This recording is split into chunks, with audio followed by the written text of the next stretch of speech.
le risque d'erreur que vous pouvez commettre. Donc ici, par défaut, le seuil de significativité, c'est 0,05%. Donc, vous vous dites que sur 100 tests que je fais, je prends le risque de commettre 5 erreurs. Donc ça, on considère que c'est acceptable. Quand vous donnez votre avis sur 100 tests, les 95 sont vrais.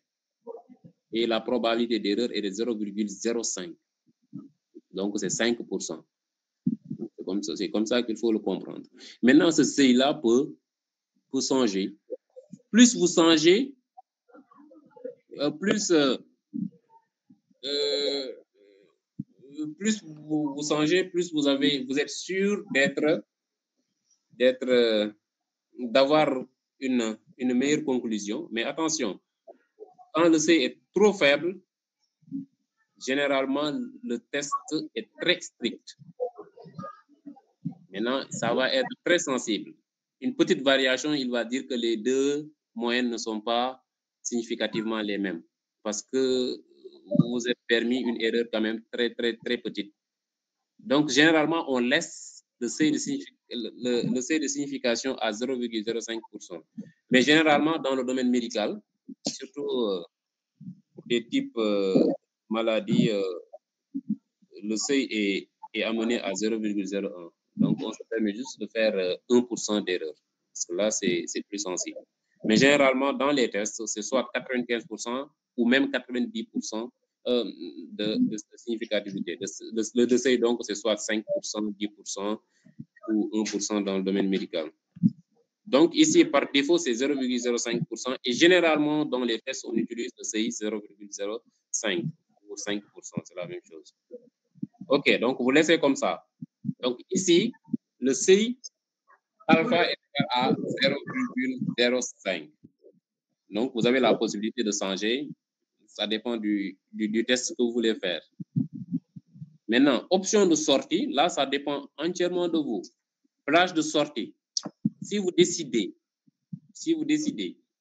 de présenter les résultats sur la même feuille, c'est-à-dire sur la feuille que nous avons ici, donc il faut cocher sur plage de sortie. Ou bien vous décidez d'insérer les résultats sur une nouvelle feuille, vous laissez, c'est par défaut, insérer sur une nouvelle feuille. Vous pouvez même insérer vos résultats sur un nouveau classeur, c'est-à-dire un autre fichier Excel, différent de celui-ci.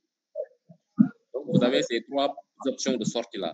Soit vous le mettez sur la même page qu'on est, soit vous changez de page, vous l'insérez sur une nouvelle feuille, ou bien vous l'insérez carrément sur un autre fichier Excel qui est différent de ce fichier-là. Donc, vous avez donc là, c'est propre à chaque personne. Donc, vous pouvez laisser insérer sur une feuille. L'option par défaut. Donc, si tout ceci est fait, donc il ne vous reste plus qu'à cliquer sur OK. Et normalement, vous avez un résultat du test.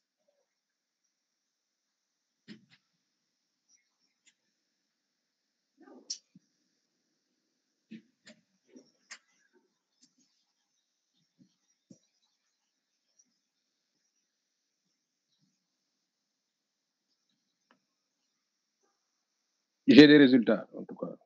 Pas normalement, vous devez avoir les mêmes résultats que moi, parce qu'on a travaillé sur les mêmes données. Normalement. Oui. Il ne devrait pas y avoir différence de résultats.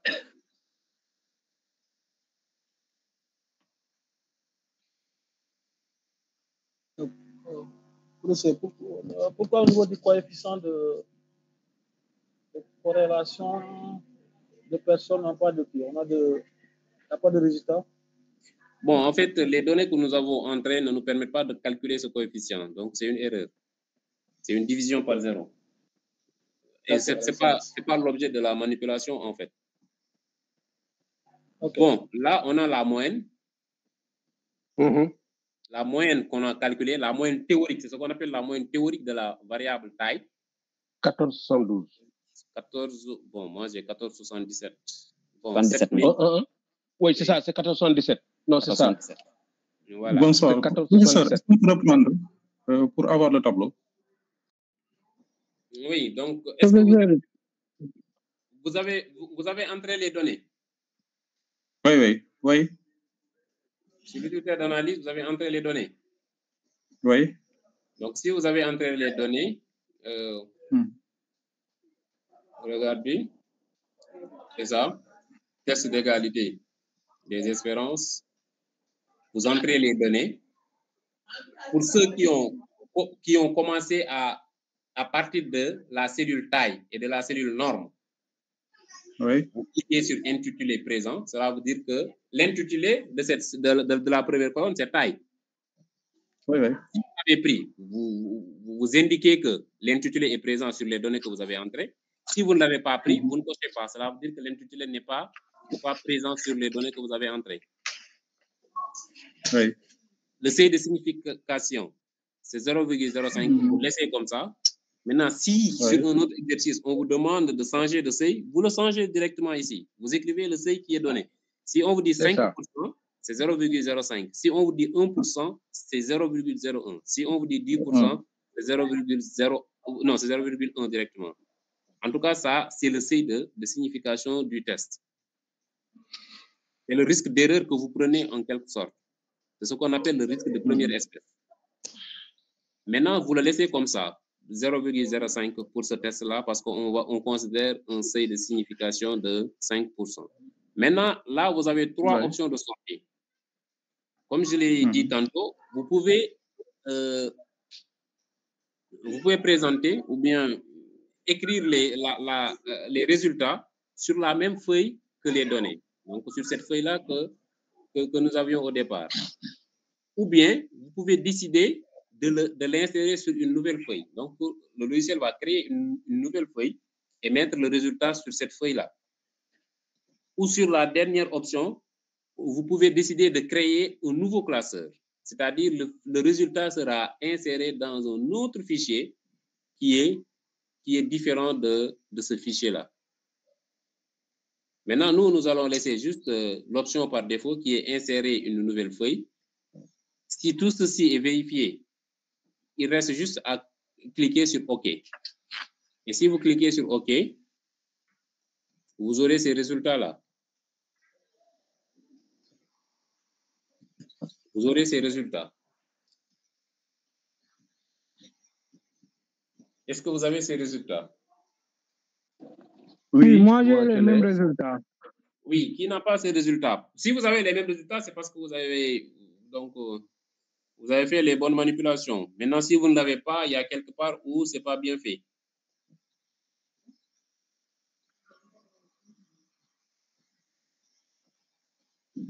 Oui. Moi, en observation, j'ai eu 53-53 et j'ai constaté que vous avez eu 54-54. Oui, donc vous avez 53, donc vous n'avez pas pris toutes les données. Observation 54, cela veut dire que moi, j'ai pris 54 valeurs. Regardez sur la feuille de départ. On a combien de valeurs? C'est de 1 jusqu'à 55. Donc, si je supprime taille, ça me donne 54 valeurs. Donc, vous n'êtes pas allé jusqu'au fond. Est-ce que vous comprenez? Oui. Et je peux le prendre. Oui, c'est la même chose. Hein. L'essentiel, c'est de comprendre. Je pense que si vous... D'accord. Oui, effectivement. Mais l'essentiel, c'est de comprendre les manipulations. Donc, vous avez juste omis de prendre la dernière valeur. Je pense que c'est ça. Et ça aura des répercussions, bien sûr, sur... bon, ça peut avoir des répercussions sur le résultat final. Parce que normalement, vous n'avez pas les mêmes valeurs que nous. La moyenne va changer, la variance certainement. Il y a beaucoup de choses. Le degré de liberté va changer et toutes les données vont changer.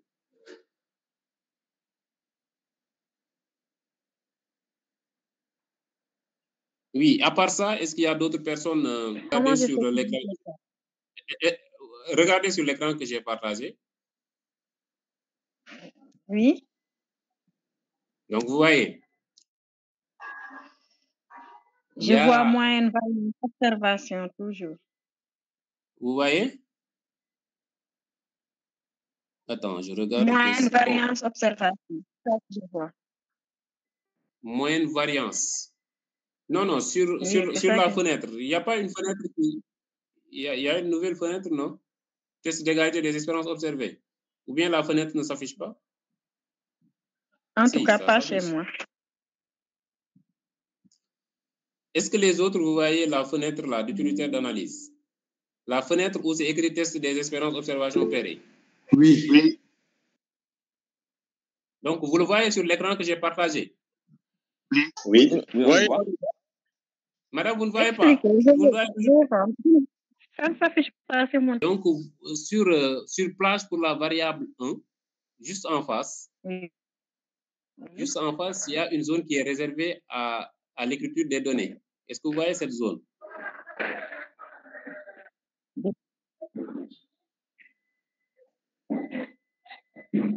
Est-ce que vous voyez cette zone? Test d'égalité des expériences. Oui. Allô?